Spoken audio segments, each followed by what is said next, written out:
From Washington, this is VOA News.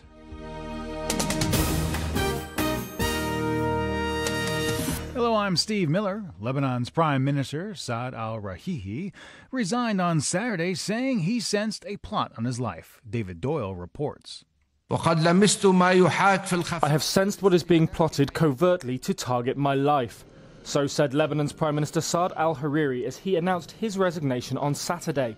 In a televised statement, Hariri said he was stepping down because he feared for his life, adding that the climate in Lebanon is the same as when his father, the late Prime Minister Rafik al-Hariri, was assassinated in 2005. His statement also criticised Iran and its ally in Lebanon, Hezbollah. Hariri has visited Saudi Arabia, the political enemy of Iran and Hezbollah, twice in the past week. His statement was reportedly made from the Saudi capital, Riyadh. That was reporter David Doyle. A leader of one of Catalonia's largest separatist parties says that it will only participate in upcoming regional elections if Spanish authorities release jailed separatists from prison. Marta Rovira, Secretary General of the Republican Left Party, said, "We cannot go into elections without the main political and social leaders, with an option allowing debate inside a prison, because this causes the same effect as making an electoral program illegal."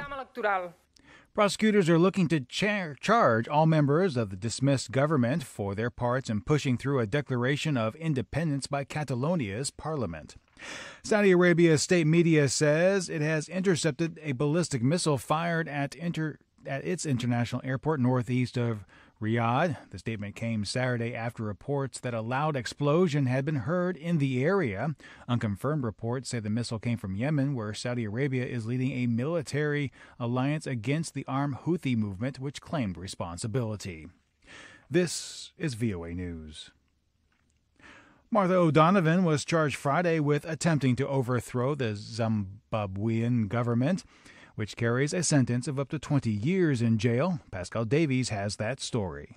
Police first accused her of insulting 93-year-old President Robert Mugabe with a tweet last month, allegedly calling him a selfish and sick man, and then accused her of setting up Magamba TV, which describes itself as Zimbabwe's leading producer of political satire, as well as setting up a Twitter account used for the sole purpose of, quote, overthrowing the government through unconstitutional means.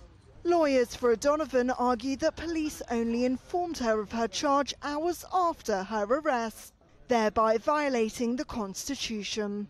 In a statement to police seen by Reuters, she denies the allegations as baseless and malicious. Reporter Pascal Davies.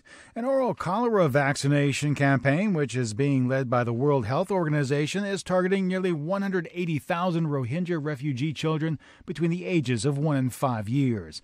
Lisa Schlein has more. WHO spokesman Tarek Jazarovic says health workers also will give all children up to the age of 5 oral polio vaccines during the campaign to protect them against this crippling disease.